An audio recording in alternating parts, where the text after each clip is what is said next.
Hello friends, मेरा नाम प्रीति है और आपका बहुत बहुत स्वागत है आपके इस यूट्यूब चैनल पर जिसका नाम है लेट्स ब्रेक इट। यहाँ हम एनटी यूजीसी नेट पेपर 1 की तैयारी करते हैं हिंदी में। और इसी के साथ साथ आप हमारे टेलीग्राम चैनल से भी जुड़ सकते हैं जिसका नाम है let's break NET JRF with Preeti. इसका जो लिंक है वो मैं आपको वीडियो के डिस्क्रिप्शन बॉक्स में दे दूंगी, तो वहां पर भी जुड़िए जिससे कि आपको रेगुलर जो हमारी क्लास की पीडीएफ है यानी कि नोट्स प्रोवाइड कराए जा सके। यहाँ हम अभी जो है पेपर 1 का रिसर्च एप्टीट्यूड यानी कि अनुसंधान अभिक्षमता पढ़ रहे हैं, जिसमें हमने लास्ट वीडियो में डेटा कलेक्शन समझा था कि किस तरीके से क्या होता है, उसका अर्थ क्या है और उसकी परिभाषा क्या है। आज जो है हम आज की वीडियो में हम क्या करने वाले हैं, आंकड़ा संग्रहण के प्रकार यानी कि जो हमारा डेटा है उसको किस किस तरीके से या फिर कितने टाइप से हम क्या कर सकते हैं, कलेक्ट कर सकते हैं, टाइप्स ऑफ डेटा कलेक्शन। ठीक है, तो बहुत इंपॉर्टेंट है, तो ध्यान से देखिएगा और साथ ही में इसको समझ लीजिएगा क्योंकि एग्जाम के नजरिए से बहुत इंपॉर्टेंट टॉपिक है और यहाँ से क्वेश्चंस बनते हैं। तो टाइप्स ऑफ डेटा कलेक्शन हमने जो है लास्ट वीडियो में इसकी परिभाषा समझ ली थी। मैं एक बार और कनेक्ट करने के लिए इसको बता दे रही हूँ आपको। जिसने भी लास्ट वीडियो नहीं देखी है तो वो अगर उसको प्रॉपर समझना है तो वो लास्ट वीडियो को देखे। ठीक है, अभी हम यहाँ पर सिर्फ इसका ओवरव्यू लेंगे यानी कि यहाँ पर से परिभाषा मैं आपको एक बार पढ़ के बताऊंगी और उसके फिर आगे हम कंटिन्यू करेंगे। आंकड़ा संग्रहण शोध समस्या के उत्तर प्राप्त करने के लिए विशिष्ट चरों यानी कि जो वेरिएबल्स होते हैं, विशिष्ट चरों पर जानकारी एकत्र करने और मापने की एक प्रक्रिया के रूप में परिभाषित किया जाता है। किसे? आंकड़ा संग्रहण को। यानी कि डेटा कलेक्शन क्या है?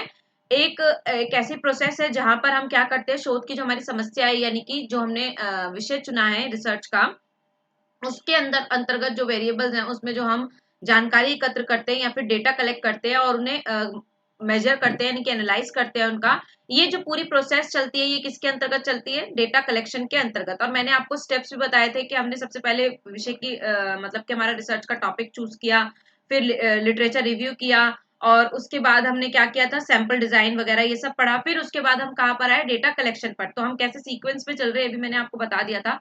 तो यानी कि चौथा स्टेप है रिसर्च प्रोसेस के अंदर, प्रॉपर जो स्टेप वाइज हमें काम करना होता है। तो ये चौथा स्टेप है हमारा डेटा कलेक्शन। इसके अंतर्गत हम data types of data collection भी पढ़ेंगे। फिर उसके बाद हम क्या पढ़ेंगे, एनालाइज किस तरीके से किया जाता है यानी कि डेटा का जो प्रदत्त है उनका विश्लेषण कैसे किया जाता है कि वो सही है नहीं, ये जो है नेक्स्ट हमारा स्टेप होगा। चलिए तो बढ़ते हैं आगे। और आज का जो हमारा मेन है वो क्या है, वर्गीकृत यानी कि क्लासिफिकेशन। प्रदत्त यानी कि डेटा का क्लासिफिकेशन किस तरीके से किया जाता है, मतलब अलग अलग टाइप से हम उसे कैसे जो है इकट्ठा कर सकते हैं। तो हमने यहाँ पर 3 टाइप मैंने आपको लास्ट वीडियो में बताए थे और इसको सिर्फ बताकर छोड़ दिया था। आज हम इसका क्या पढ़ेंगे, इसकी परिभाषा पढ़ेंगे और इसे डीपली एक्सप्लेन करेंगे। तो पहला है वस्तुनिष्ठ प्रदत्त और एवं विषयनिष्ठ प्रदत्त यानी कि ऑब्जेक्टिव और सब्जेक्टिव डेटा। उसके बाद है गुणात्मक और मात्रात्मक यानी कि क्वालिटेटिव और क्वांटिटेटिव डेटा। और फिर है प्राथमिक डेटा, प्राथमिक प्रदत्त और गौण यानी कि प्राइमरी डेटा और सेकेंडरी डेटा, जो कि बहुत ही इंपॉर्टेंट है। चलिए तो सबसे पहले हम फर्स्ट वाला ही जान लेते हैं यानी कि वस्तुनिष्ठ प्रदत्त और विषयनिष्ठ प्रदत्त यानी कि ऑब्जेक्टिव डेटा और सब्जेक्टिव डेटा। नाम से ही आपको समझ में आ रहा होगा ऑब्जेक्टिव और सब्जेक्टिव। हम लास्ट बहुत बार मैं इसको नाम ले चुकी हूँ, आपके सामने बता चुकी हूँ कि क्या होता है, सब्जेक्टिव में क्या होता है और ऑब्जेक्टिव किस तरीके से होता है। लिमिटेड होता है ऑब्जेक्टिव और सब्जेक्टिव क्या है, अनलिमिटेड होता है। यानी कि उसका जो है विचार जो है, देखो एक पर्सन के विचार जो है नए नए पनपते रहते हैं, नए नए विचार उत्पन्न होते रहते हैं, तो इसीलिए वो सब्जेक्टिव के अंतर्गत आ जाते हैं विचार। चलिए तो परिभाषा पढ़ लेते हैं। यह है किसी एक व्यक्ति के विचारों से संबंधित नहीं होता है। ठीक है ना, इनका प्रयोग मात्रात्मक यानी कि क्वांटिटेटिव रिसर्च में किया जाता है। जाहिर सी बात है कि ऑब्जेक्टिव है, बहुत लिमिटेड होता है। जैसे ऑब्जेक्टिव टाइप आपका एग्जाम आता है ना, एनटीए का जो पेपर है वो भी कैसा आता है, ऑब्जेक्टिव टाइप आता है ना भाई। 4 ऑप्शन है आपके पास, उसी के अंदर से आपको चूज करना है, अपनी तरफ से आप कुछ भी नहीं डाल सकते हैं, राइट। 4 ऑप्शन आपको देता है एनटीए, उसी में से क्वेश्चन के आंसर होते हैं और आपको वहीं से चूज करना है। तो लिमिटेड होता है और किसी एक पर्सन के ऊपर डिपेंड नहीं होता है। क्वांटिटेटिव का मतलब यही है कि लिमिटेड है, संख्या में होता है। तो जो ऑब्जेक्टिव टाइप का डेटा हम कलेक्ट करते हैं वो कैसा होता है कि एक व्यक्ति पर निर्भर नहीं करता है, यानी कि एक ही व्यक्ति संबंधित नहीं होता, वो सबको साथ लेके चलता है। यानी कि एक के ऊपर डिपेंड नहीं होता है कि उसके ऊपर के एक व्यक्ति के विचारों के ऊपर डिपेंड नहीं होता है। और दूसरी बात क्या याद रखनी है कि मात्रात्मक अनुसंधान में किया जाता है। इसका जो प्रयोग है किसका, ऑब्जेक्टिव टाइप के डेटा का, कहाँ पर प्रयोग किया जाता है, क्वांटिटेटिव रिसर्च के अंतर्गत। वहीं दूसरी तरफ हमारा क्या है, विषयनिष्ठ प्रदत्त यानी कि सब्जेक्टिव डेटा। यह केवल एक व्यक्ति की राय पर आधारित हो सकते हैं। क्यों? क्योंकि ये सब्जेक्टिव है। सब्जेक्टिव के अंतर्गत यही इंपॉर्टेंट होता है कि एक एक पर्सन का जो विचार है, जो थॉट है, वो इंपॉर्टेंट है, जो थिंकिंग है वो इंपॉर्टेंट है, कुछ भी एक घटना को लेकर। ऐसा नहीं है कि सब मतलब डिपेंड करता है कि आपका रिसर्च का टॉपिक क्या है, कहाँ पर किसकी जरूरत है। हो सकता है कोई ऐसी दुर्घटना हुई हो जिसको आपको कोई ऐसा एक्सीडेंट हुआ हो जिसको आपको क्या करना हो, रिसर्च करनी हो, तो उसके लिए आपको इसकी तरफ ही जाना पड़ेगा, यानी कि सब्जेक्टिव डेटा की तरफ, तभी आपको जो है प्रॉपर जानकारी मिल पाएगी। फिर आप उसे चाहें तो ऑब्जेक्टिव में कन्वर्ट कर सकते हैं। ठीक है ना, तो डिपेंड करता है रिसर्च टॉपिक के ऊपर भी। तो यह केवल एक व्यक्ति की राय पर भी आधारित हो सकते हैं, या यह शोधकर्ता पर भी निर्भर हो सकते हैं, यानी शोधकर्ता की अपनी राय भी हो सकती है। इसका उपयोग गुणात्मक अनुसंधान के अंतर्गत किया जाता है, यानी कि क्वालिटेटिव रिसर्च के अंदर किया जाता है। किसका? सब्जेक्टिव डेटा का। तो ये पहला टाइप हमने पढ़ लिया है जो क्लासिफिकेशन में है, सब्जेक्टिव और ऑब्जेक्टिव टाइप के डेटा किस तरीके से कलेक्ट किए जाते हैं और किस पर निर्भर करते हैं और कहाँ पर इनका प्रयोग होता है। आगे बढ़ते हैं। अगला है हमारा मात्रात्मक, प्रदत्त और गुणात्मक, यानी कि क्वांटिटेटिव डेटा और क्वालिटेटिव डेटा। दूसरा जो हमारा है प्रकार वो कैसा है? क्वालिटेटिव और क्वांटिटेटिव। ये हम कह सकते हैं क्वालिटेटिव और क्वांटिटेटिव हर तरह का डेटा हो सकता है, यानी कि अगर हम प्राइमरी डेटा की बात करें या फिर हम उसको जो है सेकेंडरी डेटा हो या फिर वस्तुनिष्ठ डेटा हो, मतलब डेटा अगर हम कलेक्ट कर रहे हैं तो या तो वो क्वांटिटेटिव होगा या क्वालिटेटिव। तो आप इसको मेन उसमें लेकर चलिए कि मुख्य रूप से इसी प्रकार के डेटा हो सकते हैं, या तो वो क्वांटिटेटिव होगा या फिर वो क्वालिटेटिव होगा। अगला है इसका क्या है आगे? मात्रात्मक प्रदत्त के दो प्रकार है, यानी क्वालिटेटिव डेटा कितने प्रकार के होते हैं? दो, असतत यानी कि डिस्क्रीट और कॉन्टिन्यूअस यानी कि सतत। सतत प्रदत्त और असतत प्रदत्त, यानी कि डिस्क्रीट डेटा और कॉन्टिन्यूअस डेटा। अब इसकी परिभाषा भी हम देखेंगे कि क्या होते हैं। उसके बाद है गुणात्मक, यानी कि क्वालिटेटिव की बात करें तो क्वालिटेटिव भी दो प्रकार के होते हैं, नाम मात्र यानी कि नॉमिनल और ऑर्डिनल। ठीक है ना, नॉमिनल नॉमिनल डेटा और ऑर्डिनल डेटा। अब ये क्या होते हैं, कैसे होते हैं, इन्हें समझ लेते हैं। और सबसे पहले मात्रात्मक होता क्या है इसे भी समझ लेंगे। यहाँ पर मैंने ये एक और आपके लिए डायग्राम रखा है फ्लो चार्ट टाइप में, कि types of data. Qualitative, qualitative को और क्या कह सकते हैं? कैटेगोरिकल कह सकते हैं, यानी कैटेगरीज में होता है। और क्वांटिटेटिव न्यूमेरिकल होता है। ठीक है, यहाँ पर आप एक और नाम मिल गया आपको, ये नाम याद रखना है कि क्वांटिटेटिव को न्यूमेरिकल डेटा भी कहा जा सकता है और क्वालिटेटिव को कैटेगोरिकल डेटा भी, यानी कि कैटेगरीज में डिवाइड होता है, इसलिए ये कहा जा सकता है। तो क्वालिटेटिव के दो हिस्से हमने पढ़ लिए, कौन कौन सा? नॉमिनल और ऑर्डिनल, यानी कि नाम मात्र, या इसे का एक और नाम है सांकेतिक जो है बोला जाता है इसको। और क्वांटिटेटिव में क्या होगा? डिस्क्रीट और कॉन्टिन्यूअस। तो चलिए समझ लेते हैं मात्रात्मक यानी कि क्वांटिटेटिव डेटा क्या होता है। मात्रात्मक प्रदत्त में संख्या का उपयोग वस्तुओं के गुणों का प्रतिनिधित्व करने के लिए किया जाता है। क्वांटिटेटिव, मात्रात्मक हमने कितनी बार पढ़ लिया है। क्वांटिटेटिव मतलब कि संख्या, स्टैटिक से रिलेट होता है, स्टैटिकल होता है, ये कैसा होता है? स्टैटिस्टिकल होता है, यानी कि संख्या पर निर्भर करता है क्वांटिटेटिव डेटा। तो यहाँ पर यही कह रहा है कि संख्या का उपयोग करके वस्तुओं के गुणों का क्या करा जाता है? प्रतिनिधित्व करा जाता है। जैसे फॉर एग्जाम्पल हम लेते हैं, जैसे कोई मूवी रिलीज होती है तो क्या होता है? रेटिंग देते हैं ना मूवी का, मूवी को रेटिंग देते हैं। रेटिंग किस तरीके से? 5 स्टार में से कितने स्टार्स मिले। जब हम मूवी देखने जाना होता है हमें, तो हम क्या करते हैं? पहले उसके रिव्यूज को देखते हैं, राइट।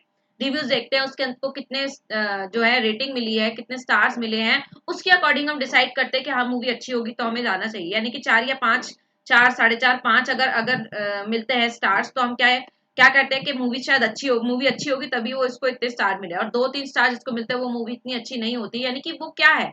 वो डेटा ही तो है जो मीडिया या किसी और मतलब जिन भी पर्सन ने उसको कलेक्ट किया है, उसको क्या किया? क्वांटिटेटिव में यानी कि संख्या में उसको कन्वर्ट करके हमारे सामने रखा है। तो जब भी इसीलिए कहा जा रहा है कि क्वांटिटेटिव जो डेटा होता है वो कैसा होता है? संख्यात्मक होता है, स्टैटिस्टिकल होता है, संख्या पर निर्भर होता है।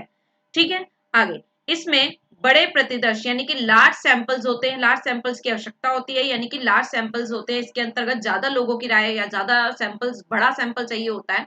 और इसमें उचित प्रतिदर्श अभिकल्प के समानीकरण करने की क्षमता भी होती है, यानी कि करेक्ट हमें जो है सैंपल डिजाइन तैयार करने के लिए या समानीकरण करने के लिए भी ये क्या होता है? इसमें वो क्षमता होती है। क्यों? क्योंकि सैंपल बड़ा होता है इसलिए। इसे दो भागों में विभाजित किया जा सकता है, पहला है असतत प्रदत्त और दूसरा है सतत प्रदत्त, यानी कि डिस्क्रीट डेटा और कॉन्टिन्यूअस डेटा। अब ये क्या होता है इसे समझ लेते हैं। तो डिस्क्रीट डेटा और डिफरेंस बिटवीन डिस्क्रीट डेटा और कॉन्टिन्यूअस डेटा। असतत प्रदत्त एक गणना है, यानी गणना, गणना का मतलब क्या है, गणना का मतलब ही गिनना होता है ना, काउंट करना। ठीक है, एक गणना है जिसमें केवल पूर्णांक शामिल है, यानी कि यहाँ पर पूर्णांक का मतलब क्या है, होल नंबर, है ना, पूरा नंबर होना चाहिए, पॉइंट में बात नहीं हो सकती है। यहाँ पर कहने का अर्थ यह है कि पॉइंट में या फिर आधा आधा अधूरा बात नहीं होगी, होल नंबर यहाँ पर चलता है। होल नंबर का मतलब आप जानते होंगे, यानी कि पूरा नंबर, पूरी डिजिट होनी चाहिए, या एक है तो एक पूरा, दो तीन चार, मतलब इस तरीके के डिजिट्स होंगी, होल नंबर होगा, पूर्णांक होगा, या इस तरीके से नहीं हो सकता, इसमें 1.2 1.5 इस तरीके से जो है हम यहाँ पर इसको कलेक्ट नहीं कर सकते हैं। तो यहाँ पर ये यही बता रहा है कि यहाँ पर पॉइंट में बात नहीं होती है, होल नंबर चलता है। असतत मूल्यों को भागों में विभाजित नहीं किया जा सकता है, यानी कि उसके टुकड़े नहीं कर सकते, हमें पूरे पूर्णांक में ही उसे देखना पड़ेगा और उसी में उसको करना पड़ेगा। जैसे कि यहाँ पर एग्जाम्पल भी दिया है, 3 4 या 100 बच्चे, यानी कि 4.5 बच्चे तो नहीं हो सकते, है ना, मतलब 3.5 4.5 बच्चे, या 4.5 आदमी, या 4.5 औरत, या 4.5 व्यक्ति, ऐसा तो नहीं बोल सकते ना, 4 होंगे या फिर 5 होंगे, राइट। तो यहाँ पर ये क्या है, डिस्क्रीट डेटा के अंतर्गत क्या होता है कि ये गणना है जिसमें केवल क्या होता है, पूर्णांक होता है, आपको याद रखना है। यानी कि मात्रात्मक डेटा के अंतर्गत क्वांटिटेटिव दो प्रकार के हो सकते हैं, या तो वो पूरा होगा, या फिर अगला कॉन्टिन्यूअस में अगर हम देखेंगे तो क्या होता है, सतत या निरंतर प्रदत्त को, निरंतर यानी कि जो चलते रहते हैं, हर एक स्टेप पर हर एक पॉइंट को क्या किया जाता है, इसमें डिनोट किया जाता है, यानी कि नोट किया जाता है कि निरंतर प्रदत्त को सार्थक रूप से आंकड़ा स्तर में विभाजित किया जा सकता है। जैसे कि मान लीजिए कोई बच्चा 4 साल का हो गया, ठीक है, अगले 1 महीने बाद वो क्या होगा,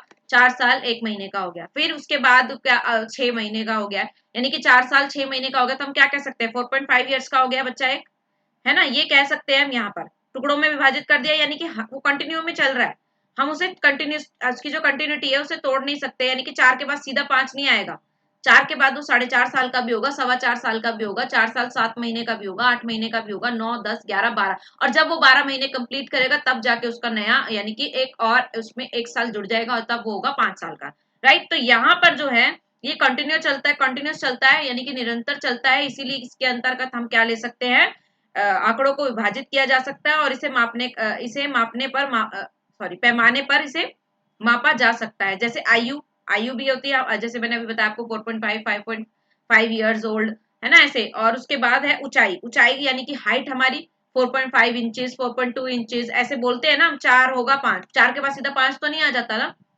जो बीच के नंबर्स हैं उनकी भी हाइट होती है लोगों की, है ना, जैसे आप में से बहुत लोगों की होगी 4.2 4.5 5.5 5.2 इस तरीके से, है ना। तो यहाँ पर जो है डिस्क्रीट, दोनों में आपको डिफरेंस सिर्फ इतने याद रखना है, डिस्क्रीट में क्या होता है, होल नंबर होता है, यहाँ पर हम टुकड़े नहीं कर सकते, विभाजित नहीं कर सकते, ठीक है। और वहीं पर कंटिन्यूअस डेटा के अंतर्गत क्या होता है, यहाँ पर हम उसे क्या कर सकते हैं, आंकड़ा स्तर को विभाजित किया जा सकता है, यानी कि कॉन्टिन्यूअस होता है और ये पॉइंट में भी हो सकता है। तो ये है दो इसके प्रकार, किसके, क्वांटिटेटिव डेटा के। आगे बढ़ते हैं और आते हैं क्वालिटेटिव डेटा पर, यानी कि गुणात्मक प्रदत्त पर। क्या होता है इसकी परिभाषा देख लेते हैं। इसमें संख्यात्मक मूल्यों के बिना ही, पहले हमने बात कर ली, क्वालिटेटिव जो है वो क्या होता है, जो है उसके अंदर संख्या, इतनी संख्या के बिना ही क्या किया जाता है, वस्तुओं का वर्णन किया जाता है, इनकी गुणों का बताया जाता है। मान लीजिए मेरे हाथ में कुछ भी, ये एक पेन है, ठीक है, इस पेन के बारे में आपको बताना है, इस पेन के बारे में आपको बताना है, इसकी क्वालिटीज बतानी है, तो क्या बताएंगे, ये बहुत स्मूथ चलता है, अपने अपने विचार होंगे ना, जो इससे काम कर रहा है उसका अपना विचार होगा कि बहुत स्मूथ चलता है, बहुत सस्ता है, ये भी इसकी एक क्वालिटी है कि बहुत सस्ता है फिर भी अच्छा चल रहा है, ये ब्लू कलर का है, इसके ऐसे मतलब इस तरीके से ये हमने क्या किया, बिना नंबर्स के, बिना किसी नंबर्स के हमने क्या कर दिया, इसके गुणों का वर्णन कर दिया। तो ये किसके अंतर्गत आ जाता है, क्वालिटेटिव डेटा के अंतर्गत आ जाता है। अब यहाँ पर एक और उदाहरण ले रहा है, उदाहरण के लिए असंरचित साक्षात्कार, यानी कि अनस्ट्रक्चर्ड इंटरव्यू जो होते हैं से तथ्यों की उत्पत्ति करना, इसके लिए शोधकर्ता की व्याख्या की आवश्यकता होती है। इस ठीक है ना, जैसे कि मान लो इंटरव्यूज ले सकते हैं हम, इंटरव्यूज होते हैं किसी चीज को लेकर, किसी प्रॉपर पॉइंट को लेकर इंटरव्यूज हो रहे हैं, और तो उसके बारे में बातें हो रही है, तो सामने वाले का विचार लिया जाता है ना, सामने वाले के विचार को समझा जाता है, और सामने वाले विचार को क्या दिया जाता है, तवज्जो दिया जाता है, उसको इंपॉर्टेंस दी जाती है, और उसके विचार इंपॉर्टेंट होते हैं। तो वो किसके अंतर्गत आ जाते हैं, जब हम विचारों को जो है वेटेज देते हैं, तो वो किसके अंतर्गत आ जाता है, क्वालिटेटिव डेटा के अंतर्गत, ठीक है। इसे इसे भी हम कितने भागों में विभाजित कर सकते हैं, दो भागों में विभाजित कर सकते हैं, नाम मात्र यानी कि नॉमिनल, और दूसरा है क्रमिक प्रदत्त यानी कि ऑर्डिनल डेटा। अब जरा नाम मात्र यानी कि नॉमिनल और ऑर्डिनल को समझ लेते हैं कि क्या होता है नॉमिनल डेटा और ऑर्डिनल डेटा। चरों को उनकी विविधता के अनुसार सांकेतिक मापनी, इसका ही एक और नाम है, नाम मात्र प्रदत्त का एक और नाम है क्या, सांकेतिक जो है डेटा, सांकेतिक मापनी यानी कि नॉमिनल स्केल द्वारा एक, दो या फिर तीन श्रेणियों या फिर उप श्रेणियों में बांटा जा सकता है। जैसे कि दो श्रेणियों में अगर मान लो हमें बात करनी है, देखो सिंपल सी बात है, यहाँ पर कैटेगरीज बना दी जाती है। ठीक है, कैटेगरीज बना दी जाती है, ज्यादा ना ज्यादा डीप नहीं जाया जाता, श्रेणियां बना दी जाती है, कैटेगरीज बना दी जाती है। जैसे कि मान लो हमें क्लास में, एक क्लास है, हमें क्लास में क्या करना है कि कितने यहाँ पर फीमेल हैं, कितनी फीमेल्स हैं और कितने मेल्स हैं। ठीक है, तो ये कितने दो श्रेणियों में हमने क्लास को डिवाइड कर लिया।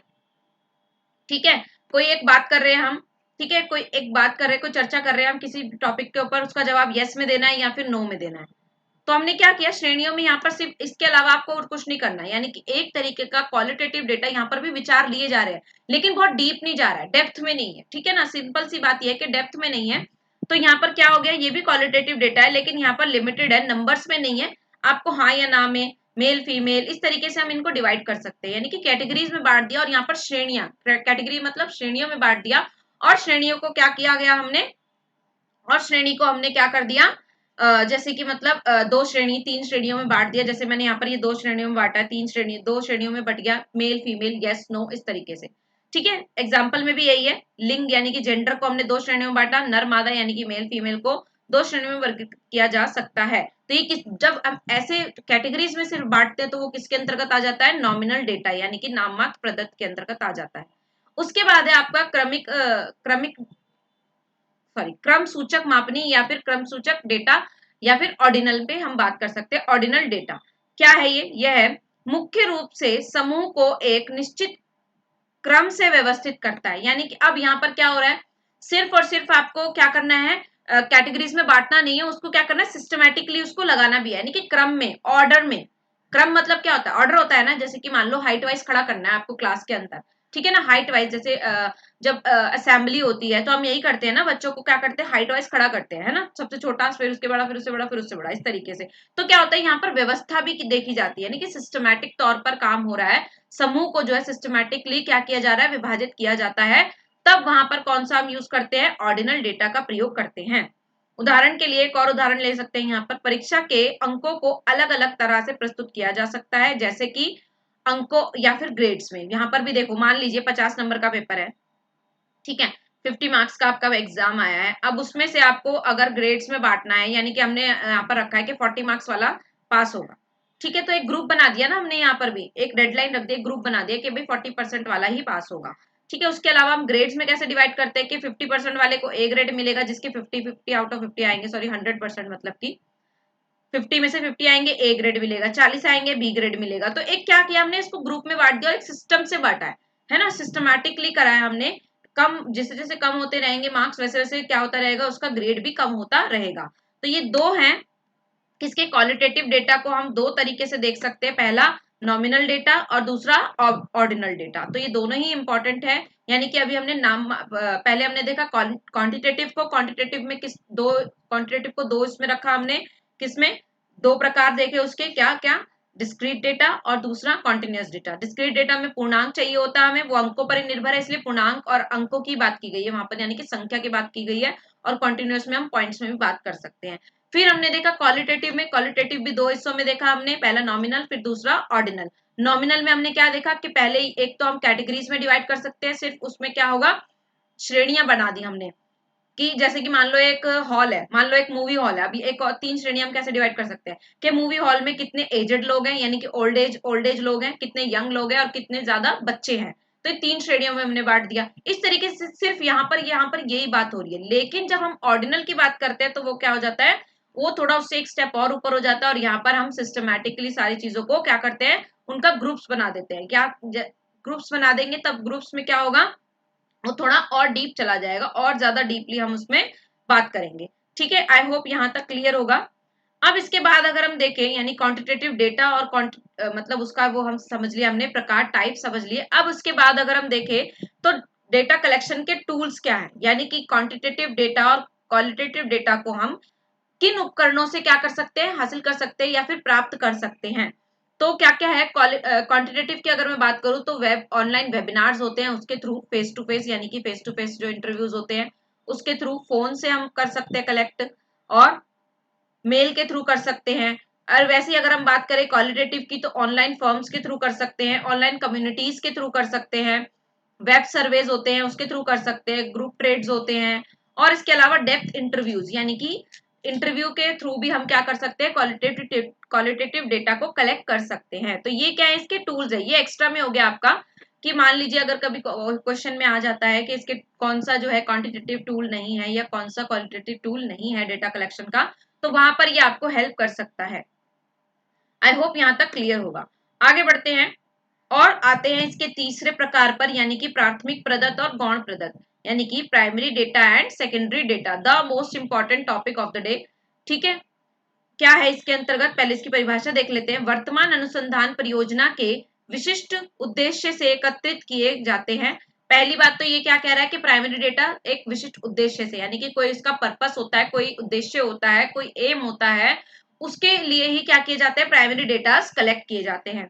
और इसके आगे क्या कह रहा है, शोधकर्ता द्वारा नए सिरे से एकत्रित डेटा या फिर प्रदत्त या इंफॉर्मेशन को ही प्राथमिक डेटा कहते हैं। यानी कि जो नए सिरे से शुरू किए गए हों, उसमें मीन्स वो हमें ऐसा नहीं है कि ऑलरेडी उस पर काम हो चुका है और हमने उसी को ले लिया है।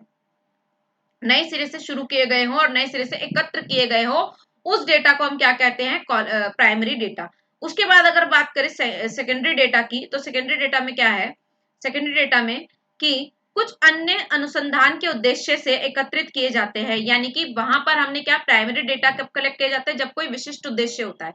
और ये कब कलेक्ट किए जाते हैं, जब कोई विशिष्ट उद्देश्य ना हो, जर्नल हो। देखिए, अगर हमने कोई एक टॉपिक चुना तो उसका कोई एक गोल तो होगा ना, कोई एक मेन गोल तो रहता है।